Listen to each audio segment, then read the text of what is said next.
이 이스라엘 백성들은 이스라엘의 달력으로 6째 달에 성벽 공사를 완료했고, 그리고 그 다음 달에 이어지는 그 다음 달인 7째 달의 첫날에 예루살렘 성벽의 이 수문 앞에 모여서 성회를 열었습니다.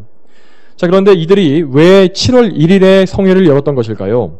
자, 우선 이날은 이스라엘의 풍습상 이 종교력으로는 7월이지만 민간력, 그러니까 이 백성들이 지키는 달력으로서는 1월로서 새해가 시작되는 날이었고, 또한 우리의 설날에 해당하는 나팔절 명절 날이었습니다.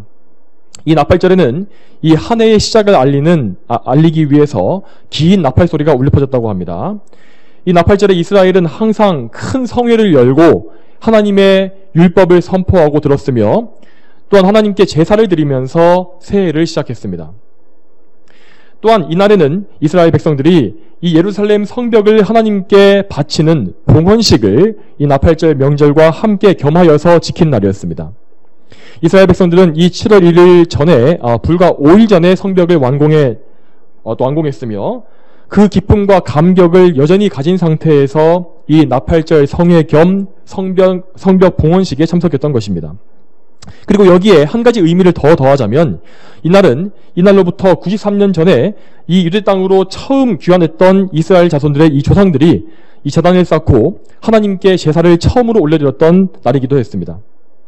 이스라엘 백성들은 그들의 조상들이 이 예루살렘의 폐허 위에서 제단을 새로 쌓고 또 제사를 다시 드렸던 바로 그날에 예루살렘 성벽을 모두 완공해서 기쁨의 성회를 올리게 된 것입니다. 이렇게 성벽 공사가 다 끝남으로써 이 예루살렘 성읍의 외적인 재건은 다 끝났습니다. 자, 그렇지만 이제는 이스라엘 전체의 영적인 재건과 또 종교적인 개혁이 반드시 이루어져야 하는 시점이 온 것입니다. 이 느헤미야 당시의 종교개혁은 이렇게 바로 하나님을 예배하는 성회와 또한 거룩한 말씀 선포로서 시작되었습니다. 이 중요한 날에, 이 성회 날에 이스라엘 백성들은 하나님의 율법을 듣기 위해서 에스라 학사에게 율법책을 가져와서 읽어주기를 요청하고 있습니다. 이 구약에서 율법이라 말하는 것은 이 단지 율법의 법 조항들만을 말하는 것이 아니라 모세오경, 우리가 알고 있는 이 모세오경 전체를 다 말하는 것입니다. 창세기, 출애굽기, 레위기, 민수기, 신명기 이렇게 5권의 율법서는 이 구약 당시에 이 성도들에게 가장 중요한 의미를 가진 그 하나님의 말씀 그 자체였습니다. 한편 이 말씀 낭독자로 세워진 에스라는 제사장이요 또한 율법에 정통한 학사로서 백성들에게 율법을 선포할 수 있는 합법적인 자격을 갖춘 사람이었습니다. 물론 이 느헤미야서의 이 주인공인 느헤미야도 물론 이 지혜롭고 지도력이 뛰어난 사람이었습니다. 하지만 그는 총독으로서 오직 정치적인 면에서만 권한을 가진 사람이었습니다. 이렇게 공적인 성회에서 백성들 앞에서 하나님의 말씀을 가르치는 일은 오직 제사장에게 맡겨진 역할이었기 때문에 느헤미야는 이때에 한 명의 성도로서 에스라를 통해서 선포되는 하나님의 말씀을 듣고 있었던 것입니다. 이처럼 교회 안에서는 이 각 사역을 맡는 자들에게 반드시 이 성경적이고 합법적인 자격이 있어야 합니다. 모든 사역자는 객관적이고 이 성경적인 제도에 의해서 자격을 바르게 취득해야 하며 또한 영적인 면에서도 확실한 내적인 소명을 다 소유하고 있어야만 할 것입니다. 이 본문 말씀에서 이스라엘은 영적인 개혁을 진행함에 있어서 우선적으로 하나님께서 세우신 이 교회의 질서에 철저히 순종했던 것입니다. 이어서 2절과 3절을 보게 되면 이스라엘의 온 회중이 수문 앞 이 광장에 모였다고 되어 있는데 그들은 남자들로부터 여자들까지 곧 알아들을 수 있는 모든 사람들이 다 모였다고 되어 있습니다. 이 여기에서 수문이라는 곳은 이 예루살렘 남동쪽에 있는 성문이고 이 성전 영역에 그러니까 예루살렘 북쪽에 있는 성전산의 영역의 바깥에 있는 구역이었습니다. 왜 이렇게 이들이 이 남쪽에 모인 것이냐면 이 성전의 영내에는 오직 성인 남자만이 들어갈 수 있었기 때문에 이 남녀노소 모든 백성들이 다 모이기 위해서는 이 성전 영역 밖에 있는 광장에서 성회를 열어야만 했던 것입니다. 자, 여기에서 중요한 것은 하나님의 말씀을 듣는 이 성회에 오직 성인들뿐만 아니라 말을 알아들을 수 있는 모든 어린아이들도 다 포함되었다는 사실입니다. 물론 아이들은 율법을 들을지라도 그 깊은 의미를 다 이해하지는 못했을 것입니다. 하지만 이스라엘 백성의 부모들은 그 아이들을 다 데리고 거룩한 말씀을 듣게 하기 위해서 성회에 함께 참여한 것입니다. 여러분, 이처럼 교회 안에서는 아이들도 항상 함께, 어른들과 함께 선포되는 말씀을 들어야 합니다. 그래서 이 원리에 따라서 이 청교도를 비롯해서 믿음의 선조들은 이 어린아이들도 함께 따로 예배드리지 않고 모두 다 공예배에 참석하게 했던 것입니다.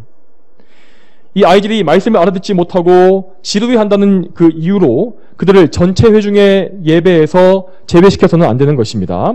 이런 것들은 어디까지나 인간 입장에서의 실용적인 생각에 불과한 것입니다. 이 오늘 본문에서 볼 수 있는 것처럼 사람의 영혼을 창조하신 하나님께서는 아이들도 다 하나님께 나아와서 말씀을 듣게끔 하셨습니다.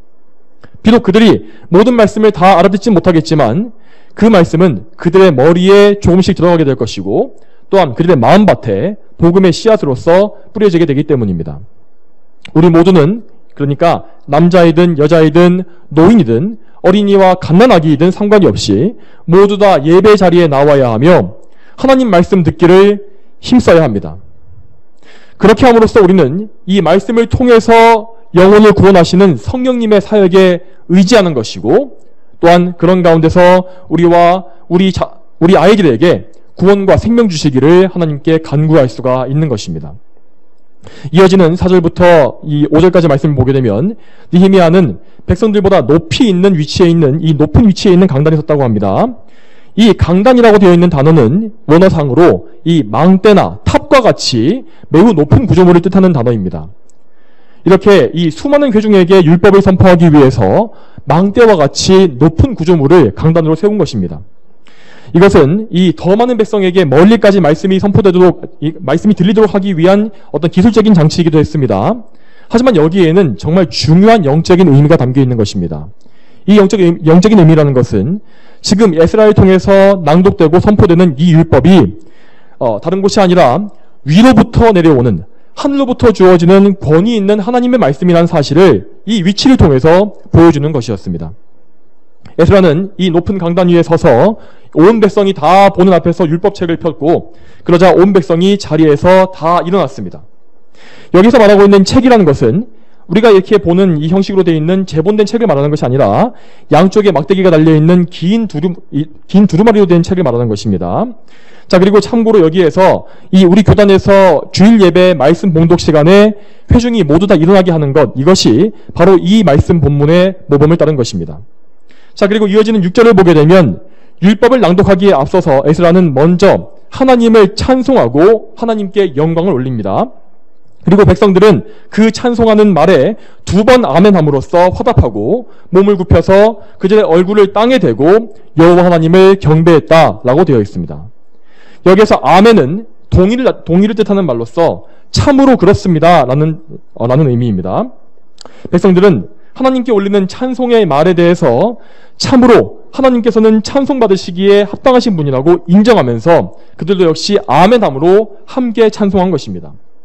그리고 나서 그들은 하나님 앞에서 할 수 있는 한 가장 겸손하게 낮게 엎드림으로써 하나님께 최대의 경외심과 복종심을 나타냈습니다. 이처럼 우리 성도들은 하나님 앞에 나아갈 때에 또한 하나님 말씀을 대할 때에 항상 경건한 두려움과 깊은 사랑을 항상 가져야만 하는 것입니다. 자, 이제 이윽고 에스라는 율법을 낭독하기 시작합니다. 그런데 아마도 이 율법 낭독은 에스라 학사만 혼자 했던 것이 아니라 이 4절 말씀에 나와 있는 여러 사역자들이 같이 번갈아 가면서 했던 것으로 보입니다. 이 4절 말씀에 나와 있는 13명의 사람들은 모두 다 에스라와 똑같은 제사장들로서 에스라와 같이 율법을 선포할 수 있는 자격을 갖춘 그런 사람들이었습니다. 자, 그리고 율법의 어느 한 부분이 다 끝나고 나서 잠시 막간의 시간이 나게 되면 7절에 나와 있는 레위 사람들이 회중들 사이를 오가면서 백성들에게 들은 율법을 가르치고 이해하게 하는 일을 했던 것으로 보입니다. 자, 이러한 방식으로 율법을 가르치고 선포하고 가르치는 이 일은 동틀 때부터 정오까지, 그러니까 대략 한 6시간 정도 계속되었습니다. 백성들은 이 긴 시간 동안에 정말 대단한 집중력을 발휘했습니다. 그들은 율법책에 참으로 집중해서 귀를 기울였다고 되어 있고 또한 선체로 계속해서 말씀을 들었다고 합니다. 그들은 온 마음을 하나님의 말씀에 쏟았으며 말씀을 놓치지 않기 위해서 정말 애를 썼습니다. 또한 그들은 말씀을 잘 이해해서 그 말씀대로 하나님께 순종하고자 하는 열망으로 그 마음속이 가득 차 있었던 것을 우리는 알 수 있습니다. 여러분, 이러한 일들은 분명히 믿음으로만 되는 일입니다. 그러니까 분명히 사람의 어떤 정신력이나 의지로 가능한 것이 아니라는 말입니다. 이스라엘의 재건과 영적인 개혁은 처음부터 끝까지 오직 성령님의 인도하심을 통해서 성령님의 감동으로 다 이루어진 일이었고, 그래서 이 성회 가운데서도 성령께서 똑같이 역사하셔서 백성들의 마음에 하나같이 하나님을 사모하는 마음을 부어주셨던 것입니다. 이러한 이 성령님의 역사가 일어나게 되자 이스라엘 백성들에게서는 이 율법을 듣고 이해했을 때 죄인들이 보이게 되는 올바른 반응이 나오게 되었습니다. 여러분, 이 분명히 이 백성들은 율법의 말씀을 들으면 들을수록 대단히 놀라게 되었을 것입니다. 왜냐하면 그들은 평생에 살면서 그렇게 율법을 정확하고 자세하게 들어보았던 적이 없었기 때문입니다. 그들은 평생에 율법의 가르침이 무엇인지, 또 그들이 무엇을 지키고 어떻게 하나님께 순종해야 하는지를 전혀 알지 못한 채 살고 있었습니다. 그래서 지금 그들이 들었던 그 율법의 내용은 그들에게 정말 큰 충격으로 다가왔을 것입니다. 왜냐하면 율법은 죄인의 죄를 드러내고 죄를 고발하며 또한 율법을 범하는 자들에게 닥칠 하나님의 저주와 심판을 가감없이 선포하기 때문입니다. 율법을 몰랐던 이스라엘 백성들이 그 율법을 지키면서 살아왔을 리가 만무했기 때문에 그들은 이제까지 자신들이 얼마나 많은 죄 속에 살아왔는지를 깨닫게 되었습니다. 그래서 9절의 말씀을 보게 되면 모든 백성이, 다 빠짐없이 모든 백성이 율법을 듣고 울었다라고 되어 있습니다. 이 울음은 백성들이 하나님의 율법을 올바르게 듣고서 이해했다는 사실을 보여주는 증표였습니다. 이처럼 하나님의 율법은 죄인들을 영적인 잠에서 깨우는 것이고 그들의 죄를 깨닫게 해서 죄에 대한 영적인 감각을 되살리는 역할을 합니다. 이제 이스라엘 백성들은 하나님을 거역하며 살았던 자기 죄를 깨닫게 되었고 그 죄를 부끄러워하며 아파함으로 눈물을 흘렸습니다. 아마도 그들은 그냥 훌쩍훌쩍 그냥 흐느껴 울었던 것이 아니라 정말 큰 소리로 목 놓아 울었던 것 같습니다. 이렇게 이스라엘에게 큰 회개와 부흥의 역사가 일어나고 있었던 것입니다. 이러한 회개의 눈물은 그들에게 반드시 필요한 것이었습니다. 하지만 이스라엘 백성들은 계속해서 그렇게 슬퍼하고만 있어서는 안 되는 것이었습니다. 왜냐하면 그들이 성회로 모였던 이 날은 하나님께 거룩한 날이었으므로 그들이 또한 기뻐해야 마땅했기 때문입니다. 이 기쁨이란 것은 회개를 하지 않고 회개의 절차를 건너뛰어버리고 인위적으로 만들어내는 육적인 기쁨이 아니었습니다. 이 기쁨은 철저한 회개와 죄에 대한 애통함 이후에 하나님께서 그들에게 부어주시는 거룩한 선물인 것입니다. 하나님께서는 그분의 백성들이 그분께 나아와서 그들의 죄를 자복하고 회개할 때 그들을 용서하시며 또한 회복시키시는 분이십니다. 하나님은 그리스도의 보혈로서 우리의 더러움을 씻으시며 우리의 더러운 옷을 벗기시고 깨끗한 옷을 입혀주시고 또한 우리의 상처를 싸매어 주시는 바로 그분이십니다. 그래서 10절 말씀에 느헤미야는 말하기를 너희는 가서 기름진 음식을 먹고 단 것을 마시며 미처 준비하지 못한 자들에게도 나누어 주어라 라고 한 것입니다. 이 구약 성경에서 기름진 것이나 포도주와 같이 이 좋은 음식을 먹는 것은 성도들이 하나님 안에서 누리는 영적인 기쁨을 상징하는 것입니다. 여러분, 이 같은 음식을 먹더라도 이 사람의 식탐과 유욕을 만족시키기 위해서 먹게 되면 죄가 되는 것이 맞습니다. 그렇지만 똑같은 음식을 또 같이 먹더라도 하나님의 영광을 위해서 또한 하나님께서 주시는 참된 기쁨 안에서 그것을 누리게 된다면 음식을 먹는 것 역시 하나님께서 기뻐하시는 일이 될 수 있는 것입니다. 그리고 이어지는 10절 말씀에는 오늘 말씀의 주제가 되는 매우 중요한 말씀이 나옵니다. 느헤미야는 백성들을 진정시키고 그들을 위로하는 가운데 이렇게 말합니다. 10절의 후반부에 여호와를 기뻐하는 것이 너희의 힘이 될 것이다 라고 하였다. 이 말의 원어를 보게 되면, 이 원어를 직역하게 되면 여호와의 기쁨이 너희의 힘이 될 것이다 라는 말이 됩니다. 자, 우리가 보고 있는 한글 성경은 여기 이 원문에 약간의 의역을 더한 것이라고 볼 수 있겠습니다.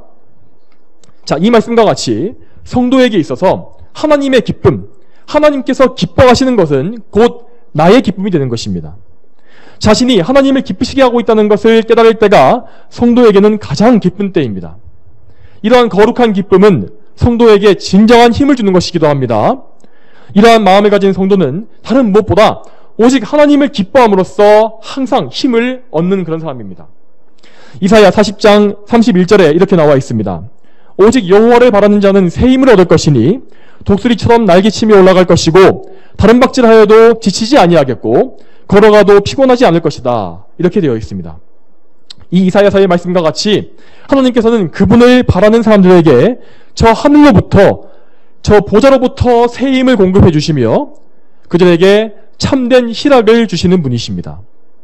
하나님과 화평을 누리고 하나님 안에 거하는 것이야말로 진정한 기쁨이고 평화입니다. 그리고 이제 본문의 마지막 12절 말씀에 이르게 되면 이제 이스라엘 백성들은 눈물을 다 그치고 참된 기쁨을 누리고 있는 것을 볼 수 있습니다. 그들은 하나님 안에서 누리는 기쁨의 잔치를 누렸고 먹고 마시면서 또한 자신들의 가난한 이웃들에게도 자신의 먹을 것을 나누어 주는 것을 볼 수 있습니다. 여기에서도 중요한 말씀이 또 나오고 있는데 그것은 12절 후반부에 나와 있는 이는 그들이 자기들에게 선포된 말씀을 깨달았기 때문이다 라는 구절입니다. 이스라엘 백성들은 이 좋은 음식을 먹고 배불렀기 때문에 기뻐했던 것이 아닙니다. 그들은 하나님의 말씀을 듣고 깨닫게 됨으로써 영적인 배부름을 느낀 것입니다. 이 말은 어떤 지적인 만족감, 그러니까 사람이 어떤 지식적인 것을 알게 됨으로써 오는 즐거움을 말하는 것도 아닙니다. 백성들의 영혼은 말씀의 양식을 통해서 채워졌으며 죄의 용서를 받음으로써 하나님과 화목함을 누리게 되었습니다. 하나님께서는 그분의 백성들이 당신의 말씀을 깨닫고 거기에 순종할 때에 기뻐하시는 분이십니다. 이렇게 이스라엘 백성들은 하나님을 기쁘시게 했기 때문에 하나님을 기쁘시게 해드렸기 때문에 말씀을 깨달음으로써 오는 기쁨을 누리게 된 것입니다. 그들은 이렇게 참으로 영적으로 깨어 있었기 때문에 이후에 그들에게는 계속해서 영적인 개혁과 부흥이 일어나게 되었습니다. 그들은 계속해서 영적으로 올라갔습니다. 떨어진 것이 아니라 계속해서 상승 국면에 타게 된 것입니다. 그들은 또 이어지는 말씀에서 보게 되면 초막절 명절을 다시 지키게 되었고 또한 그 이후에는 대규모의 참회가 회개가 이루어졌으며 또한 그 이후에는 하나님의 율법을 우리가 준수하겠다는 맹세를 행했습니다. 그리고 마지막으로는 이 예루살렘에 거주할 사람들을 선발해서 다시 예루살렘의 백성들이 가득 채워지게 되는 일까지 이렇게 느헤미야 9장부터 11장까지에 쭉 이어지고 있는 것을 우리는 볼 수 있습니다. 이렇게 이스라엘 백성들은 영적인 개혁, 이 영적인 종교 개혁을 완성했던 것입니다. 성도 여러분, 이제 오늘 말씀을 좀 더 구체적으로 우리에게 적용해 보도록 하겠습니다. 우선 오늘 본문의 말씀을 통해서 우리는 하나님의 말씀을 대하는 성도의 자세에 대해서 깊이 생각해 볼 수 있어야 할 것입니다. 여러분, 하나님의 말씀은 거룩하고 존귀하기 때문에 말씀을 선포하는 자와 듣는 자 모두가 거룩한 경외심을 다 가져야 합니다. 먼저 말씀을 대언하는 자는 그 어떤 면에서도 하나님의 말씀을 경박스럽거나 가볍게 대해서는 안 될 것이며 또한 듣는 자들이 하나님께 대한 엄숙한 두려움을 가지도록 바른 자세를 가지고 바른 내용을 선포해야 합니다. 또한 말씀 사역자는 언제나 자신이 하나님의 말씀을 대언하고 있다는 이 막중한 사명감을 가져야 합니다. 사역자는 이 강단에 섰을 때에 인간의 말, 자신의 말을 하는 것이 아니라 하나님의 말씀을 대언한다는 이 사실을 확실히 기억하고 있어야 하는 것입니다. 그렇기 때문에 말씀 선포는 인간의 지혜로 되는 것이 아니라 하나님의 능력으로만 가능한 것입니다. 물론 어떤 인간의 지혜로서 사람의 지식으로서 원고를 세련되게 잘 쓰고 또 훌륭한 이 연설 기법과 달변으로 이 달변을 이용하게 되면 설교를 어떻게든 잘 해낼 수는 있습니다. 그렇지만 그러한 설교에는 영적인 능력이 없고 또한 성령께서 역사하시지 않기 때문에 아무런 열매도 맺히지 않을 것입니다. 사역자는 그래서 최선을 다해서 말씀을 연구하고 설교문을 준비하되 언제나 성령님께 전적으로 의지해서 자신을 말씀 가운데서 인도해달라고 간구할 수 있어야 하는 것입니다. 또한 평소의 삶 가운데서도 사역자는 항상 하나님께 의지해서 자신을 거룩하게 단장해야 합니다. 그리고 계명에 순종하는 모범을 항상 성도들 앞에서 보여야 하며 기도와 말씀으로 무장된 참된 성도가 먼저 되어야 하는 것입니다. 또한 말씀을 듣는 회중 역시 선포되는 이 말씀을 하나님의 말씀으로 알고 귀중하게 여기는 그런 마음을 가져야 할 것입니다. 성도들은 항상 이 기대감과 사모함을 가지고 예배에 나와야 하며 하나님 말씀에 귀를 기울이고 말씀에 마음을 항상 집중시켜야 합니다. 또한 선포되는 말씀을 항상 들을 때에 그것을 그냥 무지성적으로 무작정 받아들일 것이 아니라 그 말씀이 성경에 비추어서 이 객관적인 하나님 말씀에 비추어서 정말 진실인지 아닌지를 분별할 수 있어야 하는 것입니다. 그러기 위해서는 이 성도들은 평소에 성경을 더 알기 위해서 힘써야 할 것이고, 그래서 이 성경을 연구하고 또한 성경에 따라서 항상 생각하고 모든 것을 분별하는 훈련을 반복해서 행해야 하는 것입니다. 성도는 지적인 면에서도 무지하거나 아무 생각 없이 사는 사람이 되어서는 절대 안 됩니다. 항상 하나님의 말씀이 자신의 지성을 지배하도록 해서 이 세상에 벌어지는 모든 일들을 말씀으로 분별하고 판단할 수 있는 바른 지식체계, 그런 지혜의 체계를 구축해야만 하는 것입니다. 그리고 말씀을 들을 때에 또 한 가지 중요한 사실은 이 오늘 이스라엘 백성들과 같이 회개하는 마음을 가져야 한다는 것입니다. 하나님의 말씀이 가감없이 선포되었는데도 불구하고 그것을 들은 성도가 자신의 죄에 대해서 아무 느낌이 없거나 또한 회개해서 죄에서 돌이키고자 하는 마음을 가지지 않는다면 지금 여러분의 영혼은 대단히 심각한 상태에 빠져 있는 것입니다. 참된 성도는 그가 아무리 영적으로 좋은 상태에 있고 영적으로 고양된 그런 상태에 있다 할지라도 항상 그 상태 속에서도 자신의 불완전함과 죄악을 발견할 수 있는 그런 사람입니다. 그러므로 매 주일마다 말씀을 들을 때 우리는 반드시 우리의 죄악을 되짚어보고 그 죄에서 돌이키고자 하는 마음을, 그런 열심을 가져야만 하는 것입니다. 죄를 애통해하며 우리가 죄를 통해서 성령님을 근심케 한 그것을 마음 아파하는 것이 우리에게 반드시 필요한 자세인 것입니다. 여러분, 그렇지만 동시에 이 오늘 본문에 나와 있는 것처럼 참된 성도는 말씀을 들은 이후에 슬퍼하고만 있어서는 안 될 것입니다. 본문에 나와 있는 사역자들이 이렇게 말하지 않습니까? 오늘은 하나님의 거룩한 날이니 슬퍼하지 말라.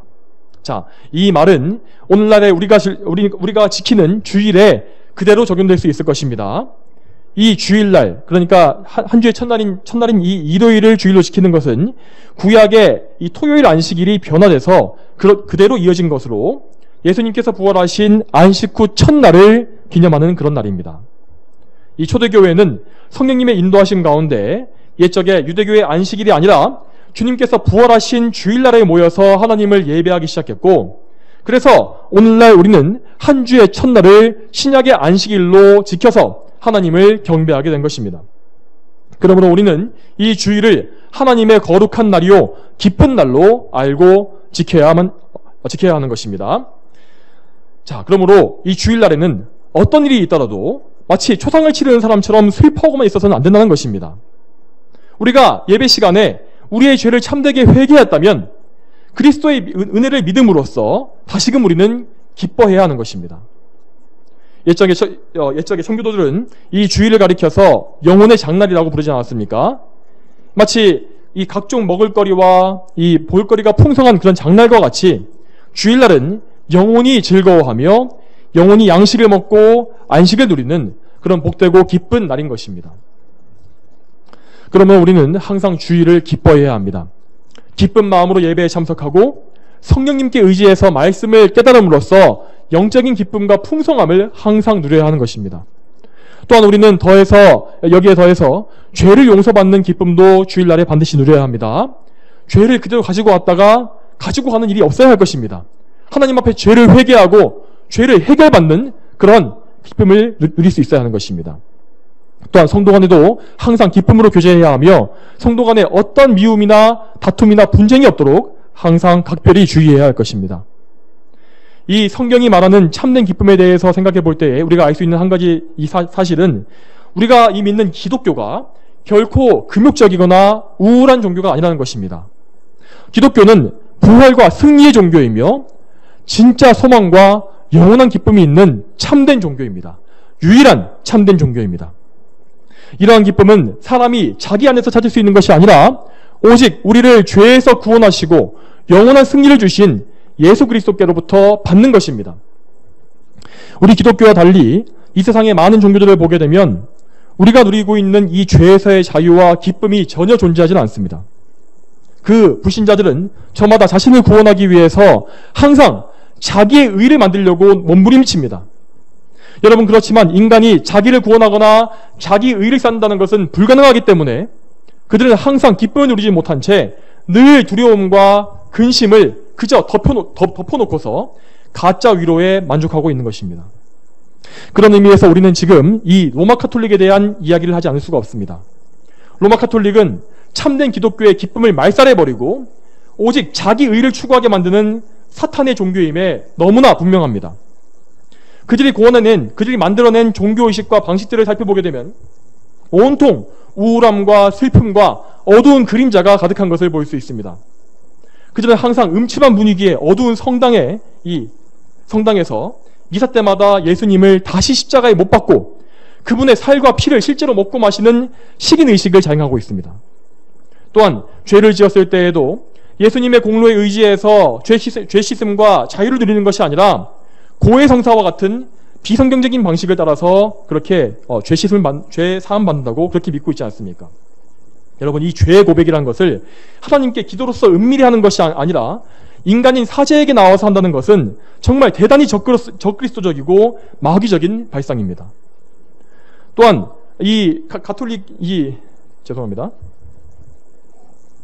로마 천주교를 인도하고 있는 이 사제와 수녀들은 가짜 경건을 만들기 위해서 이 결혼을 금지당한 채 평생 고독한 삶을 강요당하고 있습니다. 디모데전서 4장 3절에는 후일에 결혼을 금하는 거짓 가르침이 일어날 것이라고 기록되어 있는데, 이 말씀은 나중에 나오게 될 로마 카톨릭의 성직자 독신 제도를 가리키는 것이 분명합니다. 결혼은 하나님께서 친히 제정하신 것으로서 결코 이 결혼이라는 것이 독신에 비해서 덜 경건하거나 죄악된 것이 절대 아닙니다. 하나님께서 물론 이 독신의 은사를 주신 사람들이 소수 존재합니다. 그렇지만 은사를 인위적으로 강요하는 것은 성경과 하나님의 뜻을 심각하게 모욕하는 그런 죄인 것입니다. 이외에도 로마 카톨릭에는 여러 가지 오류들이 많이 존재합니다. 하지만 결론적으로 로마 카톨릭에서는 그 어떤 면에서도 참된 기쁨을 찾아볼 수가 없습니다. 하나님의 전적인 은혜를 저버린 인간 공로의 종교에 기쁨이란 것은 존재할 수가 없는 것입니다. 여러분, 그런 의미에서 이 종교개혁은 교회와 성도들에게 기쁨을 회복시킨 정말 복된 사건이라고 부를 수 있을 것입니다. 여러분, 이 종교개혁이 어디서부터 시작되었습니까? 바로 하나님의 말씀인 성경의 회복에서부터 시작되지 않았습니까? 이것은 오늘 우리가 봤던 느헤미야서의 본문에서 이 이스라엘의 영적 개혁이 율법의 회복, 그러니까 하나님 말씀의 회복에서부터 시작된 것과 같은 이치입니다. 종교개혁자들이 부르짖었던 것은 말씀을 아는 것, 말씀을 아는 지식의 회복이었습니다. 이 종교개혁의 5대 강령 중에 이 5대 솔라 중에 하나는, 이 첫 번째는 바로 솔라 스크립투라, 오직 성경입니다. 이처럼 이 종교개혁은 이 성경을 각 나라 백성들의 언어로 번역하는 데서 처음 시작되었고, 당시에 크게 발전했었던 인쇄술을 이용해서 이 번역 성경이 유럽에 널리 보급되면서 이 종교개혁의 불길이 전 세계로 퍼져나간 것입니다. 이처럼 하나님께서는 그분의 백성들이 성경 말씀, 하나님의 말씀을 바르게 이해하며 깨닫기를 원하시는 분이십니다. 그러므로 사역자들은 항상 말씀을 가르치고 설명해서 회중들이 그 말씀을 이해할 수 있도록 도와야 하며, 성도들 역시 그 가르침에 항상 귀를 기울이고 그 말씀을 깨닫기 위해서 항상 하나님께 간구해야 하는 것입니다. 말씀을 바르게 깨닫는 일은 우리 개신교회의 시작이었고, 또한 궁극적으로 성경적인 교회와 신앙을 바르게 세우는 초석이 되는 것입니다. 마지막으로 성도 여러분, 우리 성도들은 하나님을 기쁘시게 하는 일에 항상 전심을 다해야만 합니다. 자, 물론 하나님을 기쁘시게 한다는 이 말은 너무나 당연한 것처럼 들릴 수 있습니다. 하지만 오늘날의 기독교, 현대 기독교에서는 점점 더 이것이 무시되고 있는 것이 현실이지 않습니까? 오늘날 교회 안에는 하나님께서 기뻐하시지 않는 삶을 살면서도 자기만 기뻐하고 있는 사람들이 넘쳐나고 있습니다. 자기가 꿈을 이루고 자기가 성공하고 번영하는 것을 하나님께서 기뻐하실 것이다 라고 말하는 사람들이 얼마나 교회 안에 많습니까? 번영신학과 오순절 은사주의가 이러한 잘못된 성공주의를 온 교회에 다 퍼뜨려 놓은 것입니다. 그렇지만 성경은 결코 각 성도가 돈을 많이 벌고 더 성공하고 더 명예와 권력을 얻는 것이 복된 것이라 말하지 않았습니다. 우리가 육적으로 잘 되는 것을 하나님께서 기뻐하시는 것이라고 말하지도 않았습니다. 번영을 추구하는 가짜 사역자들은 이 구약 성경에서 부귀를 누렸던 몇몇 인물들을 가지고 와서 이러한 기복주의 기독교를 주장하고 있습니다. 그렇지만 여러분, 이 구약 성경에서 부를 누렸던 인물들은 전체 성도들의 수에 비교하면 아주 극소수에 불과합니다. 또한 구약 시대의 부유함이라는 것이 하나님께서 주시는 복으로 나타났던 이유는 그때가 구약 시대가 아직 이 신약의 복음의 빛이 명확히 드러나지 않았던 시대였기 때문입니다.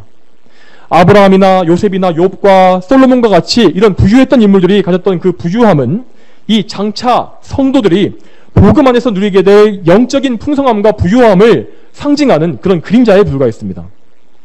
실제로 신약 성경에 와서는 이 성도로서 부를 얻은 사람들이 거의 나오지 않지 않습니까?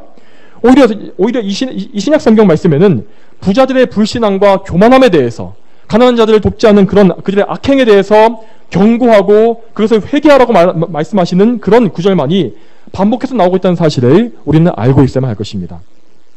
그러므로 신약의 우리 성도들에게 우리의 기쁨은 오직 하나님 아버지십니다. 우리는 이 세상에서 이 오직 삶에 필요한 것만을 가지고 자족하는 삶을 살면서 하나님을 많이 기쁘시게 할 수 있다면 그것으로 족한 것입니다. 만일 우리 중에 죄를 짓고 성령님을 근심하시게 하는 모습으로 살고 있는데도 자기 혼자만은 천하태평한 사람이 있다면 그 사람은 결단코 거듭난 참된 성도일 수가 없는 것입니다. 왜냐하면 이 성령으로 거듭난 성도는 예수 그리스도와 연합되어서 예수님의 몸이 된 사람이기 때문에 하나님을 기쁘시게 하지 못하는 상황에 처하게 되면 즉시 영적인 영향을, 죄의 영향을 받게 되어 있기 때문입니다. 그렇게 되면 그 마음은 금세 우울해지며 또 영적인 활력을 잃게 됩니다. 또한 위로부터 주어지는 영적인 공급이 중단되었음을 그는 바로 깨닫게 되는 것입니다. 그런 상태에 빠진 성도에게는 이 세상의 어떤 것도, 어떤 좋은 것도 기쁨을 줄 수가 없습니다. 만일 그를 영적인 침체에 빠져있는 가운데에서 세계 최고의 휴양지에 보내주거나 또 이 세상에서 호사스러운 모든 것들을 다 누리게 해준다 할지라도 하나님께서 주시는 기쁨을 상실한 성도는 참된 기쁨을 그 안에서 누릴 수가 없습니다. 그것이 참된 성도에게 정상적이고 올바른 것입니다. 그러므로 사랑하는 성도 여러분, 항상 하나님을 기쁘시게 하기를 힘쓰시고 또한 하나님 한 분만을 기뻐하시기를 바랍니다. 시편 63편 3절에서 다윗은 주님의 인애가 나의 생명보다 낫습니다 라고 말했습니다. 이 말씀처럼 주님의 사랑과 인자하심은 우리에게 목숨, 이 육적인 생명보다 더 나으며 그 사랑이 없는 삶을 사느니 차라리 죽는 것이 더 낫습니다. 참된 성도라면, 여러분이 참된 성도라면 제가 말하고 있는 이 말이 무엇인지를 분명히 아실 것입니다. 여러분, 그러면 우리는 어떻게 하나님의 사랑 안에 거할 수 있습니까? 우리는 오직 하나님의 어린 양이신 예수 그리스도를 통해서만 하나님의 사랑 안에 늘 거할 수가 있는 것입니다. 우리 주님께서는 말씀하시기를 그분께서 우리에게 평안을 남겨주실 것이라고 말씀하셨습니다. 요한복음 14장 27절에 이렇게 말씀하십니다. 내가 너희에게 평안을 남겨주니 내 평안을 너희에게 준다. 내가 너희에게 주는 평안은 세상이 주는 것과 같지 않으니 너희는 마음에 근심하지도 말고 두려워하지도 마라. 여러분, 예수님께서는 이 말씀을 하실 때에 이제 곧 십자가 고난을 앞두고 계셨고, 그리고 십자가의 죽으심과 부활하심 이후에는 제자들을 떠나서 하늘로 올라가실 예정이었지 않습니까? 여러분, 그렇지만 그 예수님은 우리를 그냥 내버려 두시는 것이 아니라 우리에게 이 세상 속에서도 평안을 남겨주실 것이라고 분명히 말씀하셨습니다. 여러분, 이 평안이란 무엇입니까? 바로 예수님의 십자가를 통해서 누리는 참된 평안을 말하는 것입니다. 예수님께서 십자가에서 영원한 속죄를 이루심으로 말미암아 우리가 죄에서 완전한 자유를 누리게 되고 하나님과 화평함으로써, 하나님과 함께함으로써 누리게 되는 그 평안을 예수님은 말씀하신 것입니다. 이 말씀과 같이 우리는 오직 예수님께서 주시는 것을 통해서만 평안을 누릴 수 있고 하나님께 나아갈 수가 있는 것입니다. 또한 하나님께 받아들여질 수 있는 것입니다. 오직 예수님을 통해서만 우리는 하나님 앞에서 의롭다고 인정받을 수 있으며 예수님을 통해서만 하나님의 자녀가 될 수 있는 것입니다. 이렇게 한번 하나님의 자녀가 된 자는 결코 다시 버려지지 않을 것이며 그가 가진 영원한 평안, 하늘로부터 오는 그 평안을 잃지 않을 것입니다. 이 권능 있는 마귀도 사망도 이 세상의 어떤 권세도 우리에게서 그 평안을 빼앗지 못하는 것입니다. 성도 여러분, 그러므로 하나님 안에서 항상 평안하시고 기뻐하시길 바랍니다. 하나님을 기뻐하시는 것이 여러분의 힘이 될 것입니다. 이 말씀을, 오늘 읽은 이 말씀을 항상 기억하십시오. 그렇게 하심으로써 여러분의 삶에 항상 하나님께서 주시는 참된 기쁨과 평안, 하나님과 누리는 화목함이 가득하게 되기를 축복합니다. 다 함께 기도하시겠습니다. 거룩하신 아버지 하나님, 오늘도 느헤미야서 8장의 말씀을 통하여서 우리가 하나님 앞에 나아갈 때에 어떠한 모습으로 나아가야 하며 또 하나님 말씀을 듣고 배울 때에 어떻게 해야 하는지, 또 어떻게 어떤 마음으로 하나님의 말씀을 대해야 하는지를 또 알게 하시니 감사드립니다. 하나님 아버지, 항상 저희에게 성령께서 또 말씀을 아는 지식과 또 말씀을 기뻐하는 마음을 주시길 소망합니다. 언제나 우리가 예배로 나올 때에 그저 냉랭한 마음으로 나오지 말게 도와주시고 하나님을 기뻐하고 하나님의 거룩한 말씀을 기대하고 소망하는 그러한 영적인 열심을 가지고 나올 수 있도록 도와주시옵소서. 또한 우리가 언제나 예배 때에 하나님 앞에 죄를 회개하고 자복하는 그런 영적인 그런 회개하는 마음을 주시길 바라며, 또한 회개한 이후에는 또 슬퍼만 하고 있는 것이 아니라 예수님 안에서 그 회개함을 통하여서 또 죄사함의 기쁨을 누리고 하나님 안에서 기쁨과 평안을 누리는 그런 복을 또한 누릴 수 있도록 주여 인도하여 주시옵소서. 이렇게 하나님과 동행하는 가운데에서 언제나 저희가 하나님을 기쁘시게 하며 하나님을 기쁘시게 함으로 말미암아 새 힘을 얻는 그런 참된 성도의 삶을 살게 해주시기를 소망합니다. 감사드리며 예수님의 이름으로 기도 올립니다. 아멘.